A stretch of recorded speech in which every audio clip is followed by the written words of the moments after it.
Well, ladies and gentlemen, a very warm welcome to all of you.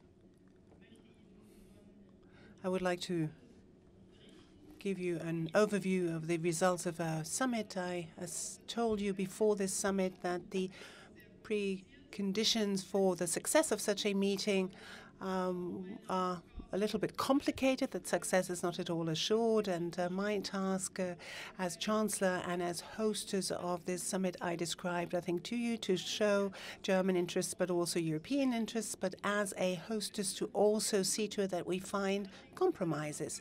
But obviously, that we also make it clear that wherever there are differences in opinion, we shouldn't gloss over those differences. And this is the spirit by which we were guided in our work. And I think the statement, the leaders' declaration reflects that. Yesterday we issued a first action plan, a statement on terrorism, and the meetings we had yesterday were dealing with the agenda of issues. We adopted something here today which in many ways is the basis for what we've been doing here. We, as Germany, have adopted the motto, shaping an interconnected world. And in the preamble of the communiqué, we point out the fact that the G-20 revealed its strength at the beginning, and that we were able to stabilize the world in one of the greatest crises of the world. And we also say what was true then continues to hold. We can achieve more together than by acting alone. And this indeed was the spirit which guided us in working through our agenda.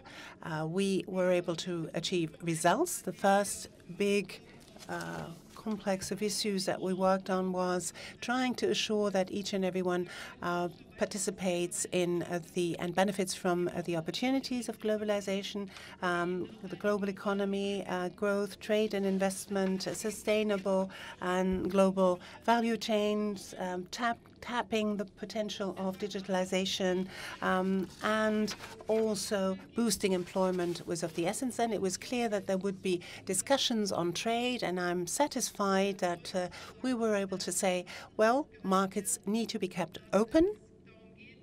This is all about fighting protectionism and also unfair trade practices. We said we are ready to all of the member states. We are ready to support the OECD, the World Trade Organizations, and UNCTAD, and to allow them to supervise what we're actually doing, and that we also see that the benefits of international trade or global trade have not reached each and every one. So what we call inclusive growth needs to obviously also trickle down to what's happening in the member states. Now, we said a rules-based trade system plays an absolutely crucial role in making this possible, reflected by the activity of the WTO. And complementary to that, obviously, bilateral trade agreements can be concluded, but they have to be in line with WTO rules.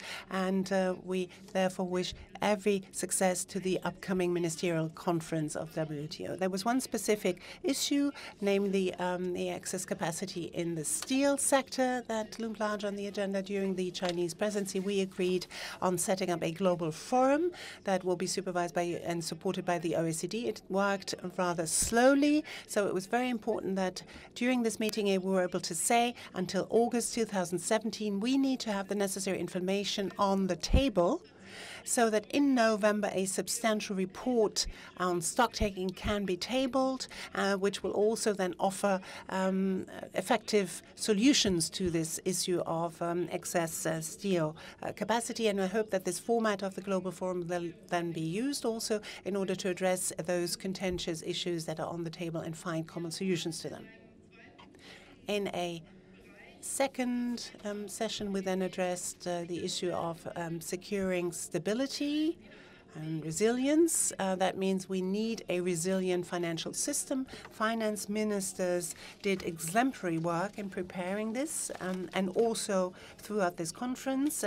The Hamburg Action Plan reflects that. It's very important that, particularly as regards the shadow banking sector, we work systematically and bringing that forward. The global financial architecture has been improved after the global financial crisis. The head of the Financial Stability Board, Mark Carney, pointed out that we absolutely need to be vigilant as regards establishing a level playing field for the international financial market structure. That's something that we need.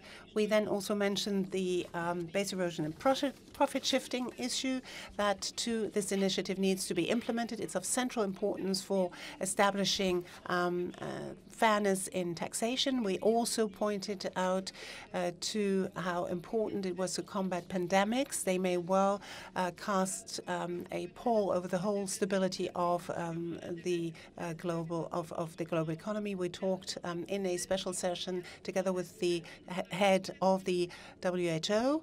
We had for the first time in the period leading up to the summit meeting a meeting of health ministers, and it was also the first time that the head of the WHO addressed us here. Together with the World Bank and the WHO, we think better equipped to show a common front and a determined front should further pandemics occur.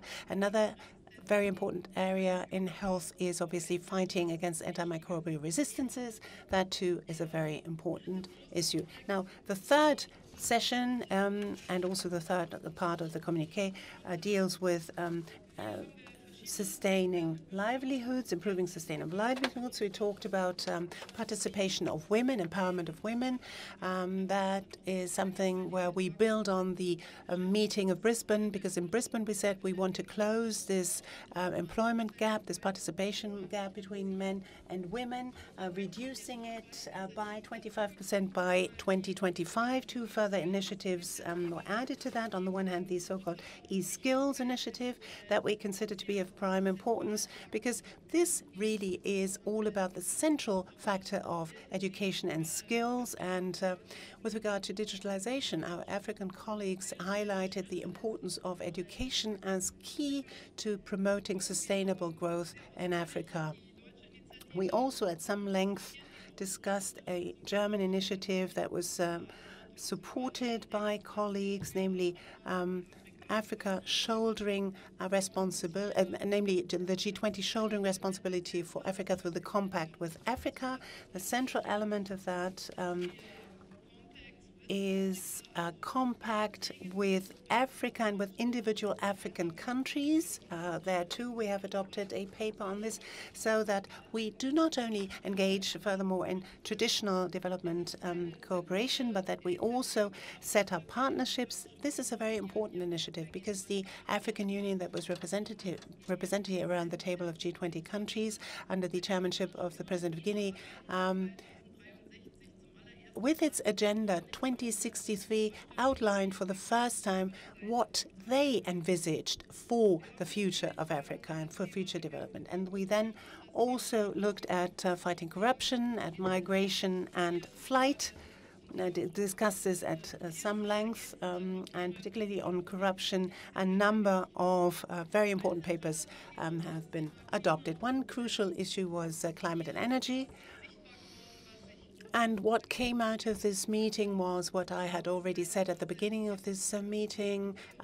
Wherever there is no consensus that can be achieved, disagreement has to be made clear. You are familiar with the American position. You know that, unfortunately, and I deplore this, the United States of America left the climate agreement, or rather said, announced their intention of doing this. So what becomes clear in this declaration is the dissenting view of the United States, but I am very gratified to note that the other 19 member states of G20 say that the Paris Agreement is irreversible, that we feel committed to the to what we agreed on, and that it is to be implemented as quickly as possible, and that we also agreed on a so-called Hamburg Action Plan on climate and energy. So, ladies and gentlemen, this brings me to the point that obviously this leaders' declaration is one document, but that in all of those papers that we've also adopted, that I pointed out to you already, we have committed ourselves to a number of obligations. Argentina will be the host country next year. In 2019, Japan will take over the presidency, and then in 2020, Saudi Arabia. On the margins of such a summit meeting, there are obviously always opportunities for meeting with leaders in bilateral meetings. I think that this is a very useful tool, not only that there were lengthy discussions between the American and the Russian president, but the French president, Emmanuel Macron, and I were able this morning to talk to Vladimir Putin about the future of the Normandy format. And we also were able to work on a number of other issues and achieve results. The results that I outlined to you and all of the success we achieved throughout these 2 days was only possible because a lot of policemen and women, security forces, ensured our safety, our security during this summit. They had a very difficult task. They also saw to it that was their mission to see to it that those who wanted to peacefully demonstrate could do so. They have tried their utmost to do that. On behalf of all of the members of the G20, I would like to thank them. My colleagues very expressly said to me that I should pass this on, their gratitude, that is, to the security forces, and I can include each and everyone who has seen to it that this summit could take place. The violence unleashed, this absolutely scrupulous brutality with which the police forces were attacked, I condemn wholeheartedly. There is no justification whatsoever for pillage, for larceny, for brutal attacks against the life and limb of policemen. And I can only say those who act in this vein are not at all interested in uttering political criticism or standing up for people on this planet. Who acts like this can no longer be called a Democrat. I talked to the chief of police forces who was responsible for ensuring our security. I wanted to do that. I will later on talk to the first mayor of Hamburg, Olaf Scholz, and will ask him also to pass on our thanks to his police force because, as you know, this mission is still ongoing, this operation is still ongoing, and they have done a tremendous job, and I'm truly grateful. I talked to the finance minister. We will see to it how we can, together with the Free Hanseatic city of Hamburg, try and alleviate the pain of those, and also look at how, not if, but how we can offer them compensation for the personal damage that they incurred, and we will start talks with the city of Hamburg on this. So that by way of an introductory statement, and now I'm open to take questions. And the first is from Wolf Schmieser from ZDF. Madam Chancellor, you talked about violence. My question is, to what extent have the guests, the presidents and heads, noticed the violence, and what about the protest, the violent and the peaceful protest? Has it had any influence on the ability to come up with a general shared communique? Is there a connection? I believe that the many activities of the civil society, and I would label the peaceful demonstrations on the margins of this summit also a part of the civil society engagement, have contributed to ours knowing that when we meet here, many people out there expect us to come up with results. And I said this at the beginning of this meeting. I also said it in public. On the other hand, the guests obviously also saw that.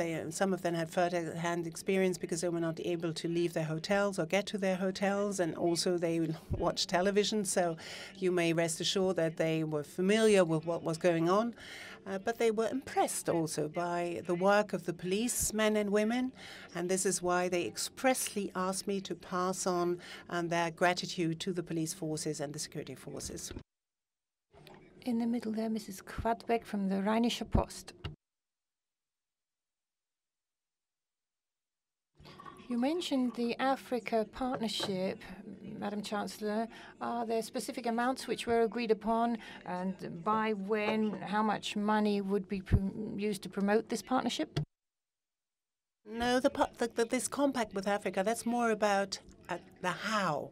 I think we've all seen that traditional development aid, as for many, many years we used it as a sort of single instrument, almost exclusively. All investments were taken out. Obviously, there are a few countries that are very actively investing in Africa, but this in and of itself will not bring Africa forward. There has to be the right mix of private investments, good governance, the right conditions to be in place so that private business becomes interested in taking out investments, for example, legal certainty, transparency, and that's what Finance Minister also brought to the conference here, what we also brought to the conference with Africa, namely that these agreements with individual African countries ought to be forged, and then also these so-called migration partnerships where the sums have already been put in the window, if you like, so that's not a donor conference, but it's more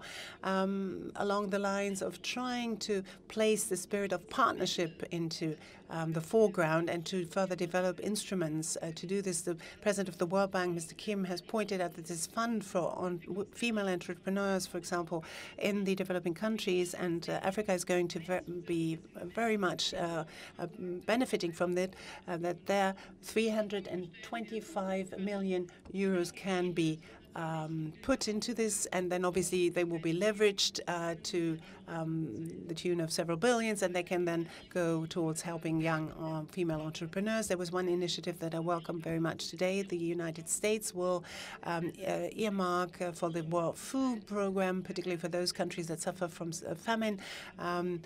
They have earmarked a substantial sum. If you look at South Sudan, Somalia, the Chad Lake region, and all the sheer number of people who are affected, that has helped, I think, very, very much so. On the left, Mr. Rinke from Reuters. Madam Chancellor, I'd like to come back to the climate subject. There was an argument about some wording and how the Americans could get their reservations into the communique. Why has there been no improvement in the communique? Because are you condoning that, or by the 19 others, are the 19 others condoning that? Or is this not just a major concession to the Americans that you're making? And the British Prime Minister expressed the hope or assessment yesterday that the USA might return to the Paris Agreement. Do you share that optimism? At this present point in time, I do not share this optimism, which is why we agreed on two different passages, one that describes the American position and one that describes the position of the other countries. We took this up in the communique. In the passage that describes the American position, it becomes very clear that this is the American position. So the United States of America announce and so on, and they state so that clearly shows that they are not in on this. And then there's a second and a third para which shows that the position of all of the others is clearly stated, namely that it's that the Paris Agreement is irreversible. So I think it became very clear. Unfortunately, we were not able to forge to come to a compromise, but we have not, as I said, been glossing this over. It's very clear that there is a disagreement. Christina Dunst from DPA, right there. Thank you very much, Madam Chancellor. Another question on the riots. There's been talk of anarchy and a failure of the state. The political debate has begun. It's very untypical for Germany that this should happen. Are you thinking about any consequences to prevent this happening ever again?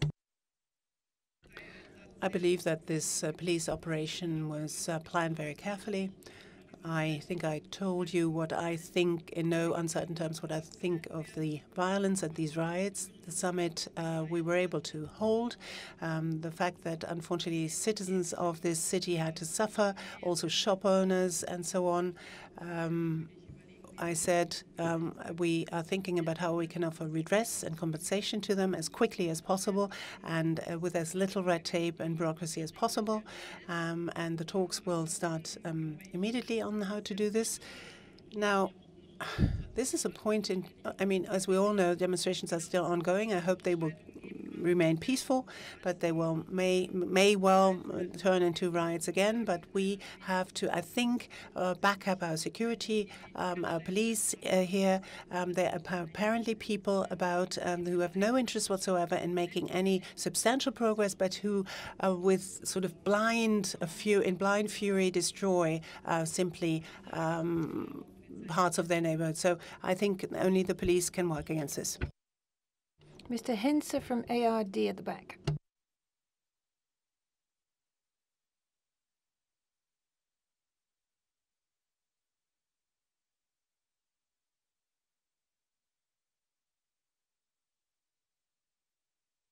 Madam Chancellor, I would like to come back to this sentence on the climate question. We heard this morning that this was the only sentence which was pending and wasn't acceptable to all and for some Europeans. And what changed between last night and this morning that the Europeans did agree to that?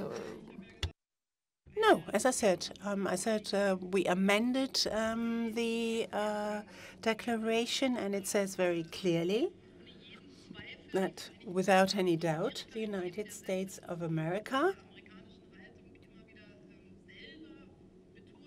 underline very clearly what they want, and then we state very clearly what the European position is, and it's very easy to differentiate here, and because we use states in the English version, the United States of America states, and the leaders of the other G20 member states. It is absolutely clear that this is not a common position, but that there is indeed a distinction. The United States of America states that they think it this and this and that way, and we, the other member states, state that we think of in this and that way. So it was very clear. And this is, I mean, we worked on this until noon today, and then it was clear that the disagreement was no longer there. This gentleman. Perhaps you should tell us who you are. I'm from the Kurdish news agency. Madam Chancellor, you've been talking to your guests about terrorism in the Middle East. Anyone who's against ISIS indeed is Peshmerga. They're not participants, they're not a state yet. Are you in favor or against the independence of Kurdistan?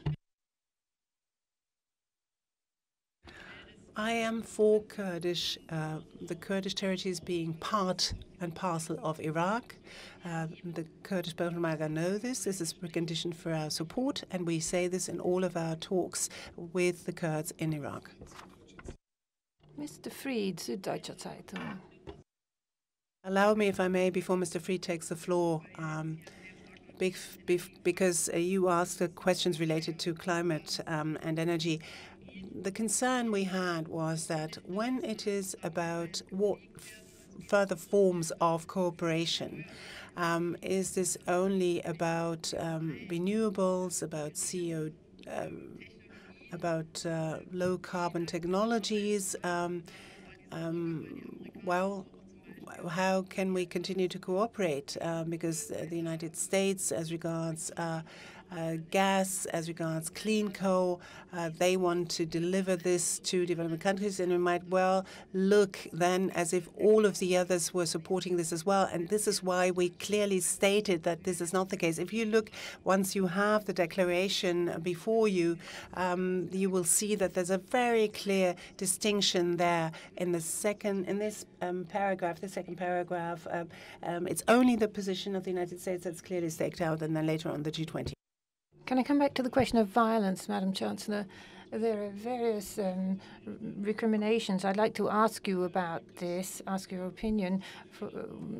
People are saying it was a mistake to hold this in a large city and in a district, but near a district, which has been a problem for years. And secondly, that you, as Federal Chancellor, took this into account because of a good photo opportunity, and that you jeopardized the well-being of police in so doing. What do you say to that? Let me say that first and foremost, we have a situation where the G20 is in a way awarded to individual regions, and this year Europe was the region to which this summit was awarded. We had a summit already in London, which is not exactly a small city either. We had one in Cannes, and this year we have 4 G20 members in the European Union. We had the G7 meeting in Italy, and this is why, well, Germany, in a way, lent itself to hosting this, and quite frankly, as a big economy, as a country that has always been out there advocating multilateralism, as a country that is interested in many developmental issues about supply chains and so on, and that we've also addressed during our G7 presidency, to see to it that this is brought forward, that we achieve progress on these issues in the G20 family as well, I felt was very important for us, that we didn't want to shirk this responsibility. Secondly, we talked about all of the different issues and ramifications with our security and police forces, also with the Hanseatic city of Hamburg.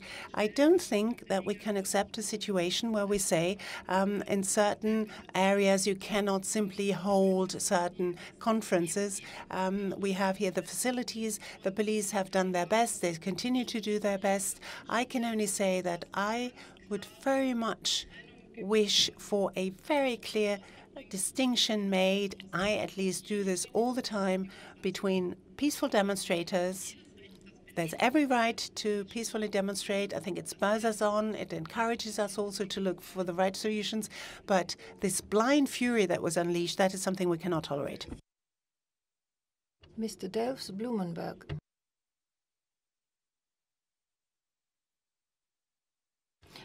Chancellor, I wanted to ask something about your relationship with Trump. I'm over here. I just wanted to ask you about your relationship with the American president. After the Taormina summit, you were rather critical. You said that the Europeans would have to rely on themselves henceforth. Now we saw a Trump who has made certain concessions. Would you say that he's even perhaps praised your conduct here as chair of the G20? Would you say that the US president has learnt more about what multilateralism means and the advantages it can give? Or do you think he's just going to go home again and slap some more duties on steel and such things? I mean, I can only take things as they come along. So there are certain areas where I feel we have actually achieved very good results. I don't want to hide from you that it's still a difficulty to discuss trade issues, because we took a very measured approach to that. But the head of the World Trade Organization was quite satisfied with what we achieved. He's, after all, in many ways a more independent observer than I can be as hostess of this meeting. So the negotiations remain difficulty, but we have been able to get satisfactory results in place. Now, what's going to happen tomorrow or the day after is not something that I can make any safe predictions on, but I can only hope that what I've said will continue to hold true, that we as Europeans have to take our fate into our own hands. I think it's good for Europe if we do that. This whole partnership with Africa is in our immediate neighborhood. So we have to be the drivers of this, of a commitment, of an engagement. We have to do more. We're only starting now. This remains true, and also the fact that we need to take a stronger interest in settling international conflicts peacefully. That remains true. There are many areas where we made very clear that together we can achieve more than if we stand alone. And this, at least, is the position that I took here. And if I find a majority of people sharing that, then we'll continue to be successful. Steel, well, that was difficult. I asked each and everyone to show a spirit of compromise, that we have an ambitious time plan is clear to me with August and September, but I thought this was of the essence, not postponing it, not dragging it on, because then if we don't do this, well, one very much incurs the risk of bilateral retaliatory measures, which I don't think is a good thing. And I hope until August we shall have the necessary and relevant information. It's important for the further proceedings. Person in the fourth row there.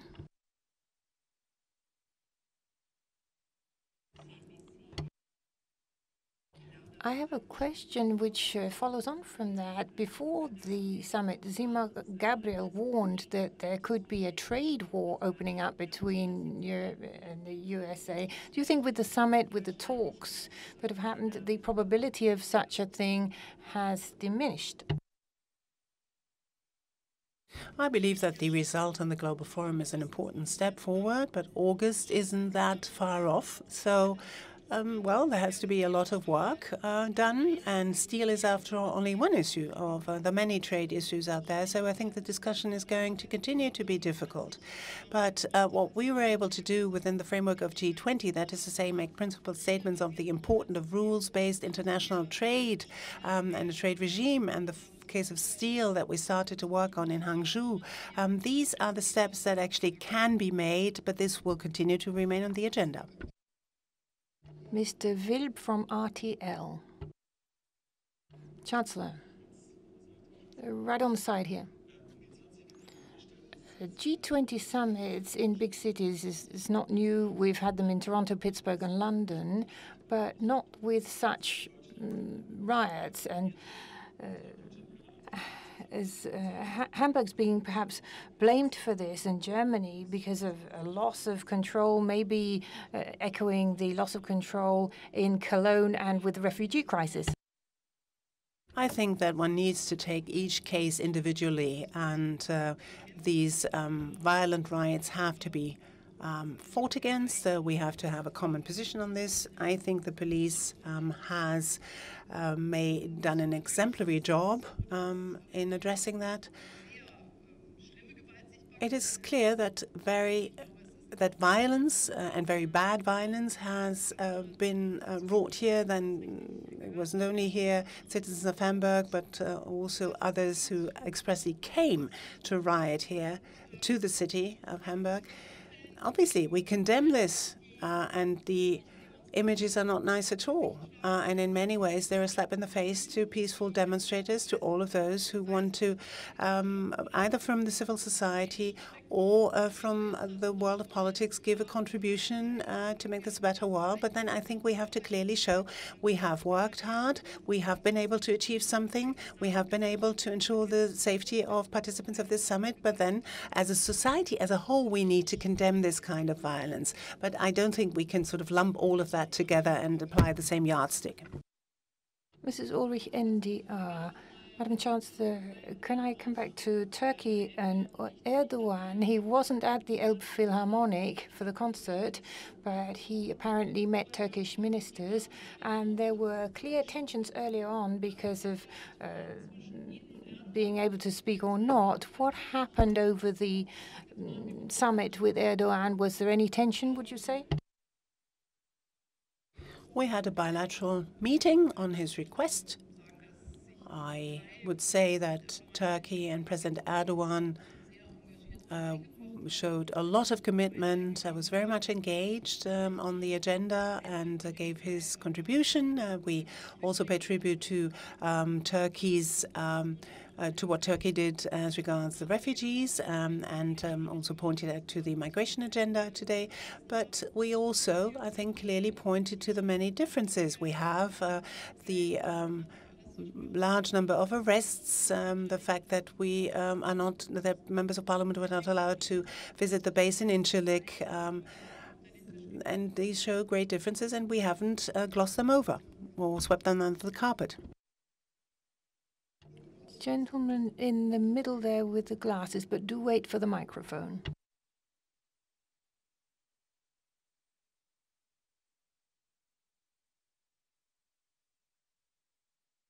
Madam Chancellor, when it comes to Ukraine, we were told that there would be a new range of negotiations in the Normandy format. We're expecting a new round of talks in Normandy format. Now, in your talks with Vladimir Putin, did you feel anything was changing? And is there any reason to feel optimistic that a solution can be found? Well, we held this meeting because the French President Emmanuel Macron hasn't been in office for that long. This was the first time when we had an opportunity to meet as three. I also called previously before this meeting the Ukrainian president so that he doesn't get the impression as if we were talking in the absence of Ukraine about issues that are important to them. And we said, Emmanuel Macron and I, that we're going to continue this process together with Mr. Putin. But obviously it's a very slow process. There's stagnation, sometimes even setbacks. So again, we didn't gloss this over.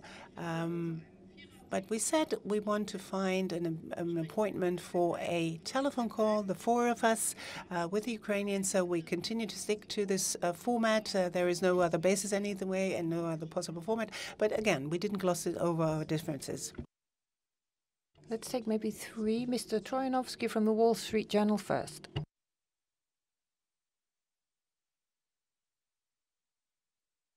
Madam Chancellor, on President Trump, once again, how would you assess his contribution to the discussions? How would you describe it?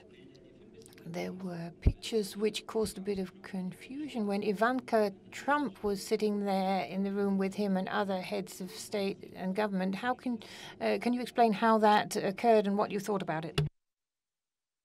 The delegations themselves decide should the president not be present for a meeting, who will then take over and sit in the chair. And Ivanka Trump was part and parcel of the American delegation. So that is something that other delegations also do. And it is very well known that she works at the White House and that she also is engaged in certain initiatives. The American president and his Sherpa as well actively participated in drafting the declaration. I said that the negotiations on climate, after all, show that there was disagreement, the 19 against the US, in the sense of us having different positions, that the negotiations on trade were also quite tough. It's obviously due to the fact that right now the United States has taken certain positions. The fact that on steel we have a very ambitious timetable has certainly also something to do with concerns that maybe if we don't do this, then we will not be able to solve this issue in a multilateral way and through the global forum. And then the people will resort to bilateral measures, and that is what no one wanted. So the U.S. Delegation and the Chinese delegation and the Europeans said that they were ready to accept first the global forum and its activity. So the declaration only came about and could only come about together with the United States of America. But as I said, there were tough negotiations on certain issues. The man with the red tie, 3 lines from the back.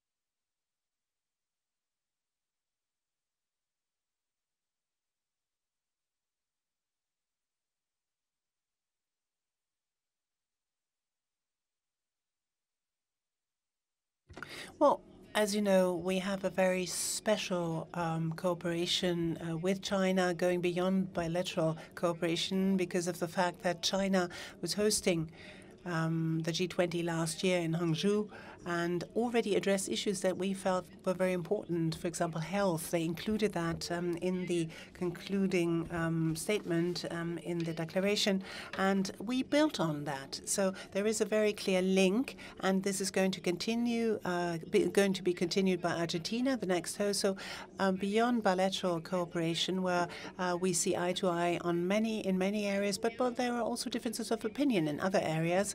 We have a very good set of issues where we want to discuss shaping globalization together.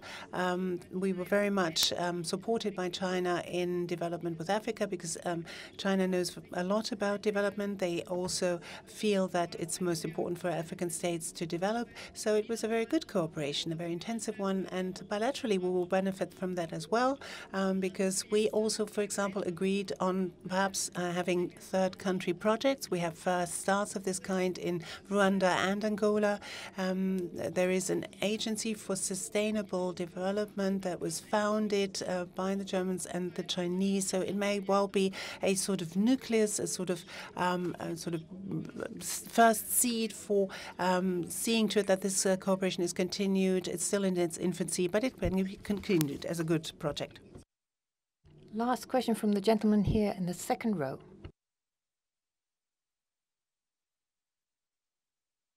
Chancellor, you were saying that free trade was a really tough subject to discuss. The high-level representatives of Russia, the USA, and the EU were present. On the margins, was there any discussion of the Nord Stream 2 project? Not in my presence, and I haven't heard anything about it. So I cannot comment on this at all. One further question, because it was such a brief answer. I'm going to be a bit unfair here, but the lady there in the third row has been waiting a long time.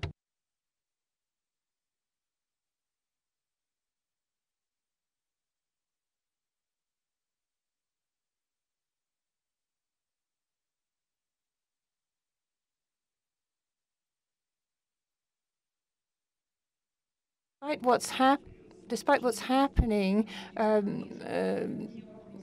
the question is, do you think there's going to be any warming in relations with Putin after this meeting with the Russian Federation? Thank you.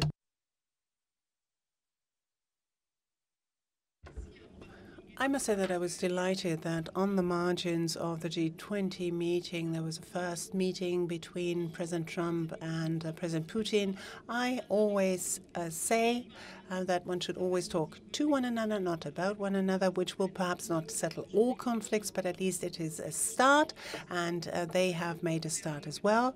I was gratified to know that they talked at some length and actually at great length, and they continue their contact. So I do hope and trust that a steady relationship will come out of that. There are certain problems that can only be addressed by and solved by the United States and Russia together, be it Syria, be it disarmament issues, be it North Korea, another issue that was addressed here. So obviously they will absolutely need it also on North Korea and South Korea, and there too we stand ready to support them. But it can only be to the benefit of all if there is a good, a candid, an open dialogue and channel of communication between Russia and the United States of America. Thank you very much.